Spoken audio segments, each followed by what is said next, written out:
Hello, welcome to an episode of Bedtime Times. Ito ang time na, gabi na, at di ako makatulog, at bigla na ako may naiisip na ideas. At isi-share ko ang mga ideas na yun through you.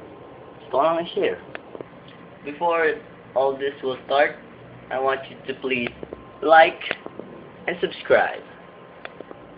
Ngayong gabi po, pag-uusapan natin ay ang mga leaders.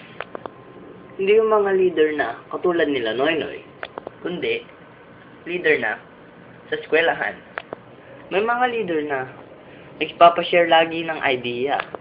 Tapos, pag nag-share ka na ng idea, hindi ka nila papansinin. Or plan B yung plan mo. Bad trip yung ganun. Ano namang mga leader na tinatanggap agad yung idea mo. Yun yung tamad. Sadyang mabait lang. Meron naman leader na leader daw siya. Yun yung credit taker. Sasabihin niyang, ako gumawa na lahat na yan. Ako gumawa na lahat na yan. Pero shit. Bad trip yung ganun.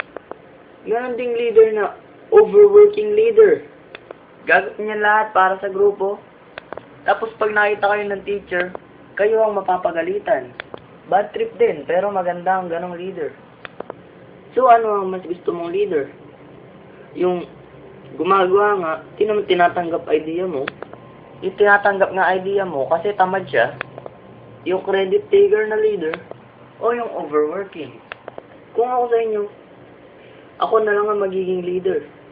At tatanungin ko lahat sila, at pagsasama-samahin ko ang mga tips nila, mga ideas nila. That way, may teamwork kayo. Diba? Teamwork. Teamwork is the best option. Right? RYT. Ganun talaga. So, if you become a leader, be a responsible one. Do not do all the work and respect the ideas of your group mates. Ganun lang, maging leader. This is the first episode of BTT, Bedtime Times. If you like it, subscribe, please. Please, I beg you.